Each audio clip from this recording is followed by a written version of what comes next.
Hey, this is Tony Cage, and you're listening to the Tapped Out Wrestling Podcast.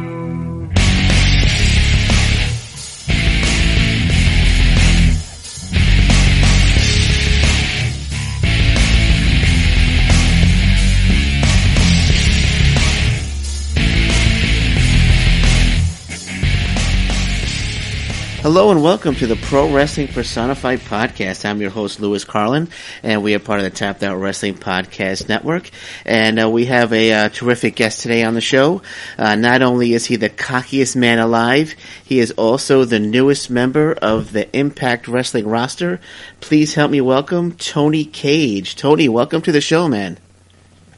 Hey, man. Thanks for having me, and thanks for the introduction. I really appreciate that. Hey, you got it, man. You got it, man.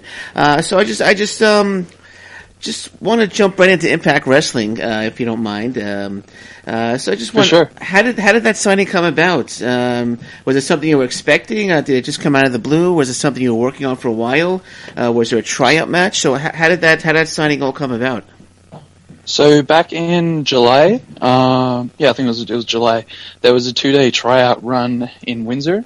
Okay. And I think there was about 60 or so guys down at the tryout, and it was an open tryout, so you had to pay for it. And it was at the Can-Am dojo, if you're familiar with that. Okay, sure.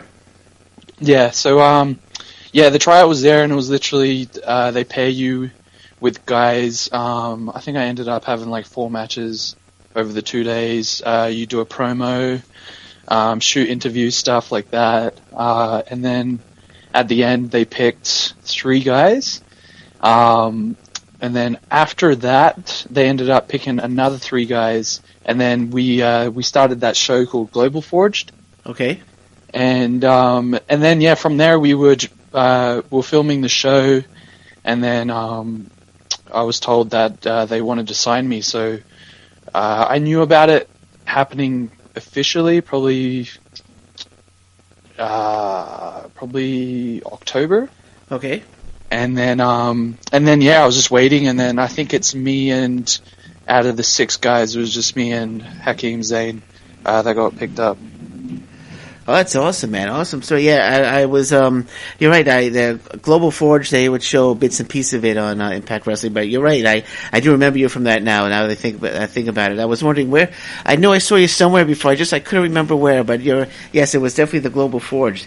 Yeah. Congratulations on that, man. So what do you feel you could bring to the Impact roster now that you're a part of it?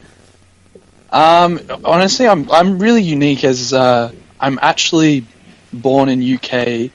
I was raised in Australia, so I've got an accent. Okay. I trained in Canada, specifically. I never trained anywhere else, so I'm Canadian trained. Originally trained by Lance Storm. I've had training from Yuki Ishikawa. He's a Japanese shooter. I've been mentored by Santino Marella as well. And then my last couple months of training, about 3 months, was with Scott D'Amore at his dojo. Okay. So I've got all these different styles that I've put together, and also my background's Indian as well. Sure. So, just to my name, I've got 3 to 4 nationalities, and I've got all these different skill sets that I've learned from all these great guys. So, there's so much that they can do with me, and then I can personally do with me as well. So I'll just leave it as that, because then you can wait and see what you'll see on Impact. All right, now are you gonna? Do you know if you're gonna be in the X division at first, or are there any plans for you yet? When you're gonna be debuting? So when will we see you on Impact Wrestling? Very early next year. Okay. I know, but I'm not too sure what I'll be doing, if they're going to put me in the X division or if I'm going somewhere else in the company. So I'm not too sure about that. I don't have much details. I just know that early next year I'll be making my debut. Okay, but now that you're in Impact Wrestling, have you looked around at the roster and thought about I'd like to wrestle EC3, or I'd like to take on Trevor Lee. Are there any opponents that you would hope to take on in Impact Wrestling? Honestly, like their roster is like stacked with talented guys. There's so many guys that I'd love to wrestle, but for me, there's three that, for me personally, that stick out, and that's Johnny Impact, Matt Sydal, and Ishimori. Okay. Those three guys, Impact, I've been a fan of his for like a long time, so his is more like he's so talented in the ring, don't really need to get into that. But that's just something that I've been following him for so long that I'd just love to, be in the ring with him and work with him, which would be really good. Ishimori, I've really wanted to wrestle someone from Japan. And have you seen his matches? I have. I'm a huge fan of Impact Wrestling. I actually have Impact Wrestling podcast, so yes, I am very familiar with Ishimori. Okay, cool. Yeah, so I really love his style. Like he still hasn't shown all that he can do, so he's really talented. So I really want to work with him. And Matt Sydal is another one. I just think he's really good in the ring. He's been wrestling for a long time now. But those three guys for me are the guys that I really want to get involved with. All right, those three top guys there, I would love to see that, because I've been watching your videos on YouTube, and you're very, very talented. And I personally, if I could pick one of those three that you mentioned, I think you against Matt Sydal probably be the first match I'd like to see, and then of course then against Impact and Ishimori. But I think for some reason I'm thinking you and Sydal would be would be just about I guess you could say a 5-star match, I would think. But I would love to see that. But it's a lot of possibilities there for you in Impact Wrestling. So I just wanted, they just hired Don Callis and Scott D'Amore as executive vice presidents. I just was wondering what your take is and what your opinion on that was. Honestly, I think it's a really good step in the right direction for the company. I haven't met Don Callis personally, but I've just heard stories and from other people that he's a really good guy. He has a mind for the business. He's been around for so long. Everyone, like, so many people trust his opinion, so why not have him aboard? And Scott, I've known for a while now, so he's a really good guy, really successful businessman as well. So he's been in the wrestling industry for like quite some time, but he knows how to run a company and a business as well. So if you put those two together, then that's just a home run in my opinion. So those two guys actually running it, I think that's the best direction that they're going with for sure. Oh yeah, I agree 100%. I talked about them on my podcast, and yeah, absolutely agree 100%. Great hires by Impact Wrestling. Now, where did you say you were from originally? You said you were from UK. UK. Then you moved to Australia. Then you came to Canada. So, what made you decide to move to Canada? I think I was reading you moved here when you were about 8 or 9 years old. So what brought you and your family here to Canada? So I moved to Australia when I was about 8 or 9, and then I didn't move to Canada till I think I was 23, but I came by myself. Oh, okay. So yeah, I haven't been here that long.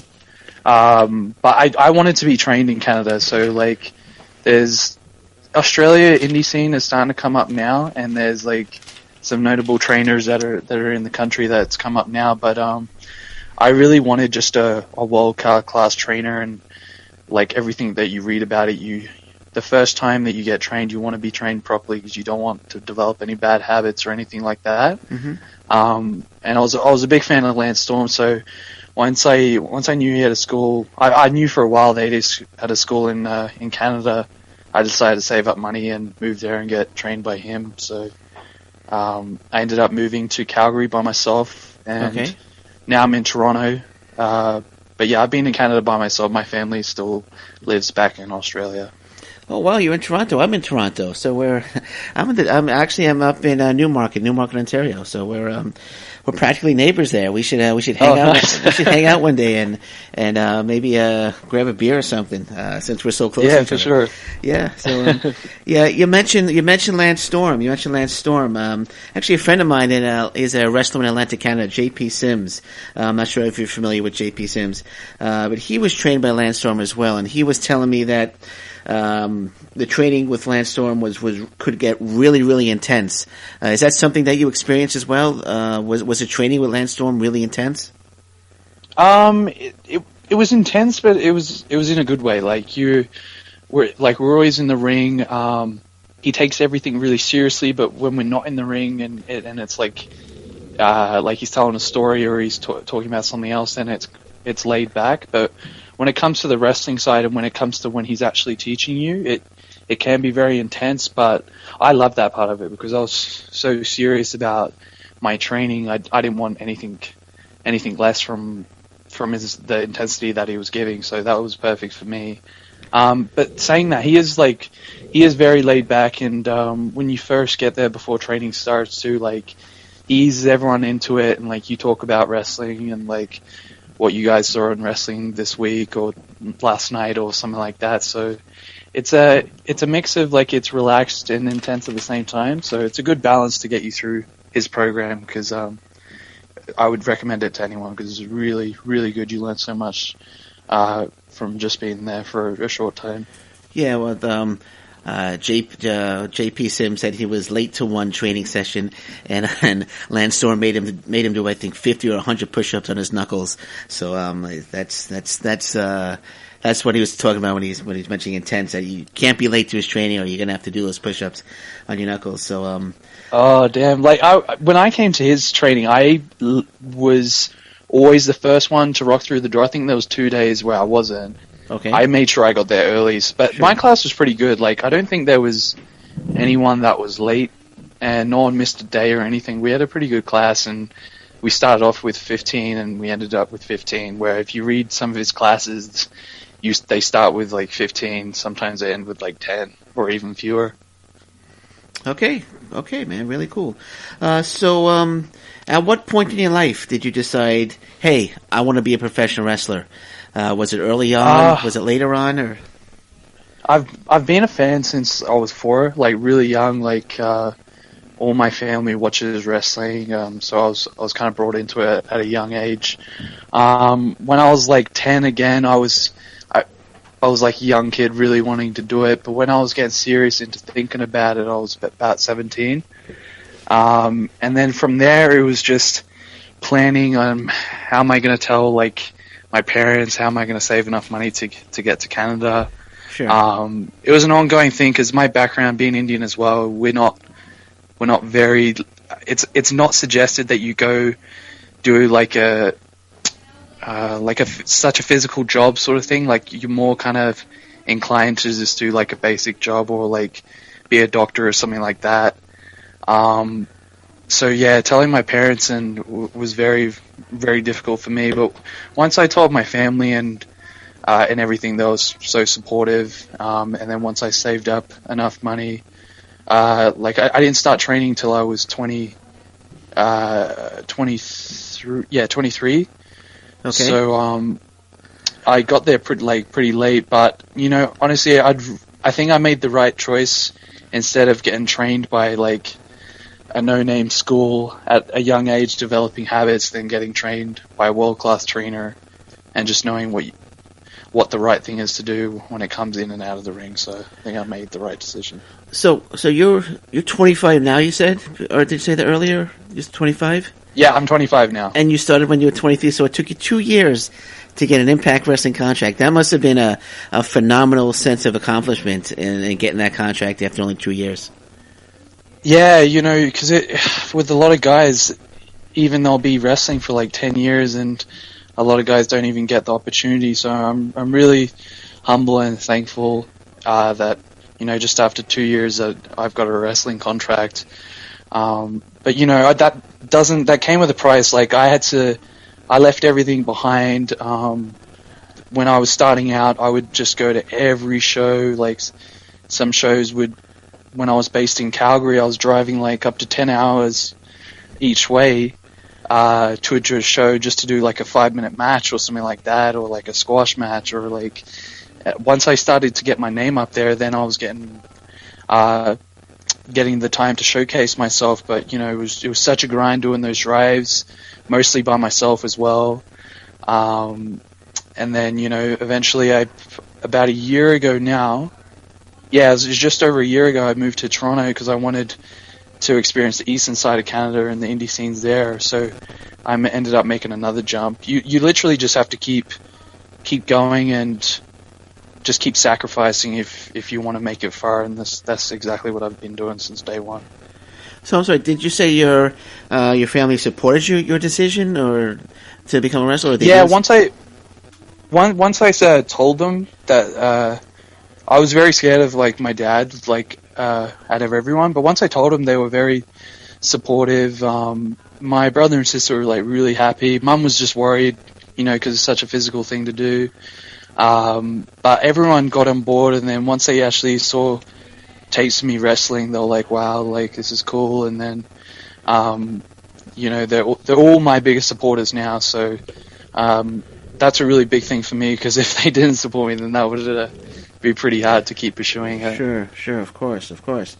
So growing up as a fan of professional wrestling, who were some of your favorites growing up? As a kid, like I was always, when I was really young, always a big fan of The Rock. Okay. When I started watching wrestling, as I said, when I was 4, like I was growing up into the Attitude Era where most guys my age were watching it when Cena was first coming up. So I experienced it at a very young age, and then as I started to get older, I really got into Shawn Michaels. Okay.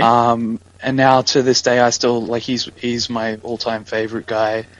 And then when it comes to in-ring work, him and Kurt Angle are my top 2 guys that I always watch now, rewatch matches, learn certain things of theirs. They're the 2 guys that I constantly study and learn off more. Well, they did have a tremendous match at I can't remember exactly which WrestleMania it was, but they had a tremendous one-on-one encounter at one of the WrestleManias. But yeah, 2 tremendous talents there, Kurt Angle and Shawn Michaels. I was always a Bret Hart fan growing up, so I kind of am partial to Bret Hart. But both guys, Angle and Shawn Michaels, great talents. For sure. And even I love Bret too. There's so many names that that I've been a fan of, and then I still study now. But like, if I had to narrow it down, it would be those 2. But Bret's another guy that I watch a lot because he's very, very technically sound and crisp. He's such a good worker. Since you've mentioned some of your favorites, do you have a favorite match of all time that you've seen? Might Taker and Shawn at 25 was one of my favorites. A lot of people say that now, but I really, really loved that match. Kurt and Benoit at Royal Rumble 03, I think it was. Okay. That match was one of my favorites. Those 2 are my top 2 for sure. What else would be from this? I loved Rock and Austin's matches at Mania. Oh, yeah. I couldn't narrow down which one's my favorite, but those three feuds were definitely my favorite ones.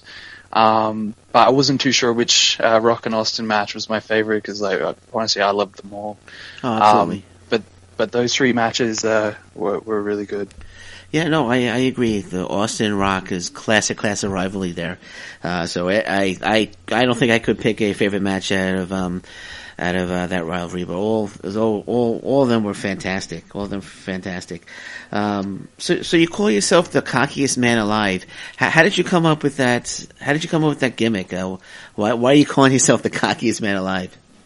So as I was progressing in my singles career, I was rising up the ranks in Western Canada, and I was just like, I just needed something just to set me out differently. And I think as I was wrestling like a few matches, like during the match, I just randomly came up and said, "I'm the cockiest man alive," and then it just kind of stuck, and then I just kind of ran with it, and it kind of just like it sounds just so arrogant that it comes across really well when you're a heel. So I stayed with that, and I still use it to this day when I'm doing my singles character. But now as well, I got a tag team as well called the Riperoos, and we're Aussie tag, so I've been doing Sure. that as well in Eastern Canada, so that's pretty good. But both, like with singles and tag, I've both been really successful. Like I've won the tag belts with my partner twice. I've won a championship in my first year in my singles career. That was in Calgary. That was really good. But yeah, it was honestly, it was just a moniker that came up during the match, and now I've just kind of stuck with it, so which is pretty cool. Well, you just mentioned the Riperoos. That was going to be my next question. I was going to ask you when did you and Dan Osbourne meet and form the Riperoos? Me and Sam met when I came to Toronto, and I started training at Battle Arts Academy. That's the school that Santino runs.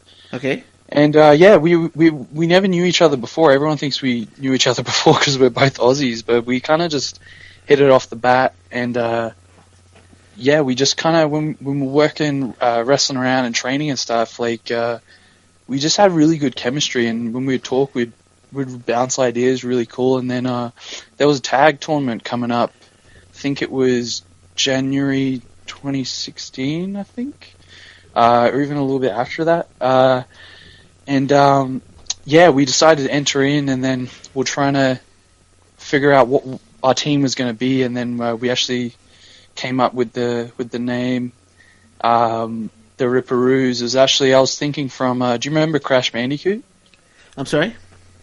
Do you remember the game Crash Bandicoot? I do not know. Okay, it's like a old school game on the PlayStation. Okay. But there was a villain in that called Riperoo. Okay. And he's like a kangaroo. So Okay. I was just like, I thought of that, and I was like, oh, the Riperoos would sound pretty cool. So yeah, we started calling ourselves that. We've been wrestling everywhere in Ontario, which has been really cool. It's me and him, and we have a third member we call Sheila, who's a boomerang. Okay. So yeah, so that's pretty funny. So yeah, we've been wrestling together for almost a year now, and it's going really well. So I really like teaming with Sam. Okay, it's Sam Osbourne, right? Is it Sam? Yeah, Sam. Okay, Osbourne. I think I called him Dan. I apologize. I think I called him Dan Osbourne. That's Sorry. okay. It's Sam. You know, Sam you're not Osbourne. the first one to say that too. Someone else, a few people called him Dan, and I'm like, where are people getting Dan from? You know, it's on. I don't know. I checked one of the websites. I think it was Wrestler Cage Match, and they call him Dan. It does say Dan Osbourne, so that's where I got it from. That's where I got his name from. So. Oh, okay, that makes a lot of sense. Yeah, now. so I apologize. So Sam, not Dan. I apologize for that. Sam Osbourne. So Impact Wrestling could use more tag teams. Do you think we might see the Riperoos ever in Impact Wrestling, or do you want to concentrate on being a singles wrestler in Impact?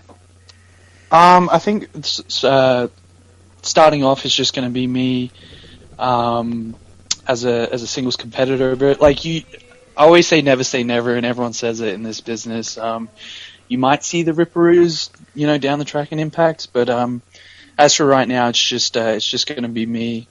But yeah, I definitely wouldn't be opposed to that, because that would be pretty cool having my buddy there on the big stage as well. Yeah, and like I said, they could use a few more tag teams. I think I'm not sure if they signed officially, but I know TDT. I think you took them on at one of the shows. They debuted on Impact Wrestling, so they definitely could use more tag teams. So yeah, see the Riperoos. I'm all for it, man. I'm all for the Riperoos in Impact Wrestling. So what would you say would be your greatest accomplishment to date as a professional wrestler? Would it be getting that Impact Wrestling contract? Would it be winning a title? What would be your greatest accomplishment? I've got a lot, like, obviously, like, winning my first championship, winning the tag belts.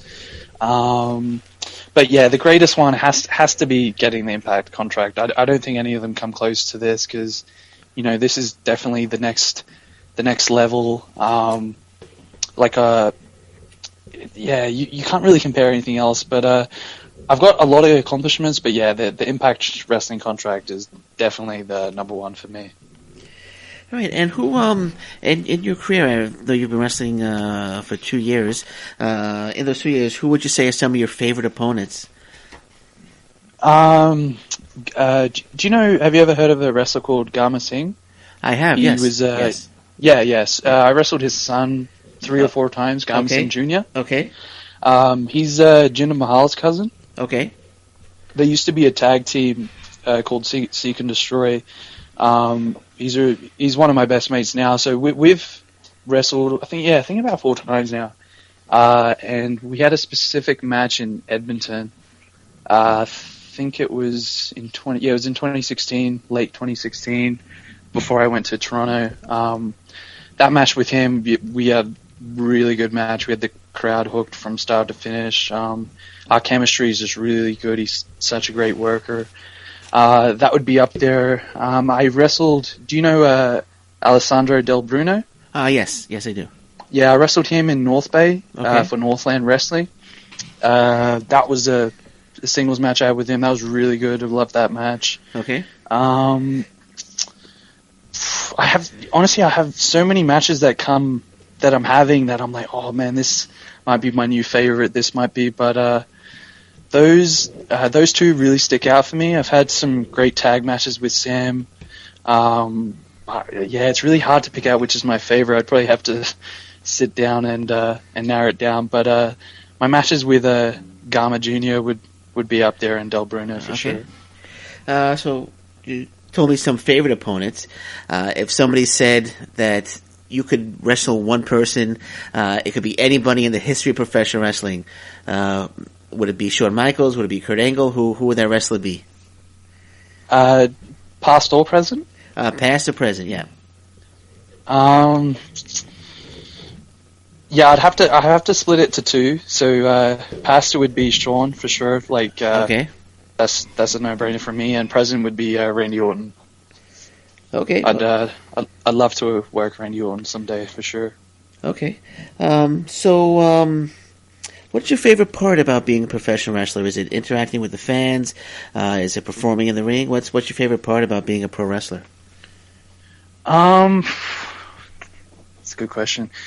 I love the feeling I get when I'm in gear, waiting behind the curtain and waiting to go out there. So like when your match comes up next, just the butterflies you get in your stomach. I just love that feeling just before I hit the curtain when I'm just about to get up there. Mm-hmm. It's such a so much adrenaline goes through your body. It's just such a great feeling that it's really hard to describe. But that and definitely meeting the fans as well. And then also, the in-ring is up there for me. But honestly, I think that my favorite part would be before the match, the feeling I get and the adrenaline through my body. That's such a great feeling. So that would definitely be number one for me. Now you mentioned being a little nervous. How nervous were you when you in your day the first match you ever had in your life, and you were at the curtain and they were about to announce you? You must have been as nervous as heck before you hit the ring.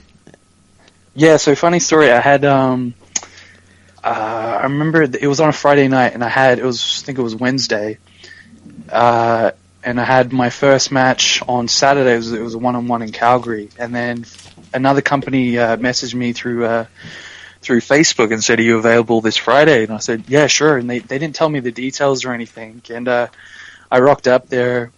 They were all busy, so no one was telling me nothing, and then just about as showtime was going to hit, they pulled me aside and said, "Hey kid, you're in a triple threat match tonight." And I was like, "Oh man!" And I was like super nervous. Quickly put my gear on. I hadn't worn my boots yet, my wrestling boots, and I'm like, should I wear them? Because they say that you have to wear them in, otherwise you can really get injured if your boots are too tight. Okay. So I was just like, I'll screw it up, I'll put them on. And then I remember when I was going over the match with the two guys, and then when we were going over, they were like, I'm like, "Oh yes, how many matches have you guys had?" They told me, one guy said like 100, the other guy was like, he doesn't know how many, and then they're like, how about you? And I said, "It's my first one," and they both looked at me and was like, "What?" And I'm like, yeah, and I'm like, "Yo, don't worry, man, I won't screw up." But it was a good match, but I was nervous beforehand, but for some reason having two guys in there with me, it calmed me down. It went well, and then having that triple threat made it a lot more relaxing to have my first singles match the next night. So that was pretty cool. Did you win the match? Did you win the match? The debut match? The triple threat one, I didn't win. Okay. And then the singles one, I didn't win that also, but that was straight for a championship. So I think it was about like a solid 8-minute match for my first match, and it was for like the second equivalent title for that company. Okay. And then a few like months later down the track, I ended up winning that title, which was pretty cool. But yeah, I didn't win my first two, but it's when you're first starting out, it's not about winning or losing. It's about working in the ring and learning with the guy you're working with for sure. But as you progress, then you have to start looking at it as in like winning's very important. You gotta always look that how you gotta try to win the match and everything, and but starting off you just gotta find your way and find out who you are and who you are as a wrestler and as a character when you're starting off. Okay, well, you got that Impact Wrestling contract, so you must have done something right to get you got the contract, so you're with Impact Wrestling now. So what do you do when you're not wrestling? Like in your free time when you don't have a match, what do you do for leisure? Honestly, gym is a big thing for me. I love being in great shape. I look as being a wrestler, you got to have like. Your body has to be on an elite level, so I'm always constantly looking at for my body, with my diet and with my training. But that honestly, I find that stuff fun. Believe it or not, some people might not agree, but I do. But also when I'm when I'm at home, I might play some games. Okay. Always watch wrestling. Like I enjoy it, but like I mostly study it now. Okay. Because you got to like step out of the shoes of being a fan, and you got to start looking at it like it's work now. So you got to kind of look at it as more as a job when you're coming to learn more stuff from it as well. But yeah, definitely watching wrestling, training. I do like to climb mountains a lot. I used to do that in Australia heaps. Wow. Okay. I haven't done it in Canada that much. I was when I was in Calgary. I got up the mountains in Banff. Have you heard of Banff before? Oh, of course. Yeah, I'm sure you're Canadian. I'm here. I'm like 10 kilometers away from you. Of course, yes, I've heard of that. Yeah, so I love exploring the outdoors. That's a really big thing of mine as well. But yeah, just staying healthy is what I love to do. Okay, I like the outdoors too. Banff is nice, but I always have this fear that I'm going to run into a grizzly bear or I'm going to run into a brown bear, and it's going to chase me down and wind up killing me. So that's a fear that I have. I have a fear of bears, so I try to stay away from the outdoors. So we like to go hiking here. We go up north here in Ontario, and I'm always keeping my eyes open for a black bear just in case. But I guess I have a bear phobia. Oh man, carry your bear spray with you. Yeah, no, that's what I go to. What's that place called? They have it at Vaughan Mills. Bass Pro. I gotta pick up a can of bear spray next time. So anyway, or I could just German suplex it. Then maybe. Oh, he might counter and give you one as well. So yeah, he might reverse it and slap on a figure four or something, and then I'll have to tap out. All right. Well, anyway, man, it's been actually no. Before we go, is there anything you want to plug? I'll let you plug if you have any like Twitter, Facebook, any T-shirts you're trying to sell. If you want to plug anything, go right ahead. Yeah, for sure. You can find me on social media on Instagram at TGSG10. I'm on Twitter at TonyCage10, and I've got a Facebook page where it's at Real Tony Cage. But I update them as much as I can, so if you want to find out the latest news, give my pages a like and a follow, and you even message me and I'll get back to you as soon as I can. With merchandise, we're pretty much sold out at the moment with my, we have a lot of merch as my tag team. But we're getting new stock in January, so okay. the guys that a lot of guys are waiting to to get their shirts in and hats and everything. So we'll get new stock in January. So for the guys that want them now, just wait another month, and then you can have a shirt. Okay, there you go. And we'll be seeing you in Impact, you said, in early next year. Was that correct? Early next year, yeah. All right, so we look forward to that. Well, Tony, thank you so much for joining me today. Absolute pleasure having you on. And anytime you want to come back, man, just feel free to contact me. And you can come back anytime, man. I had a blast. Thank you so much.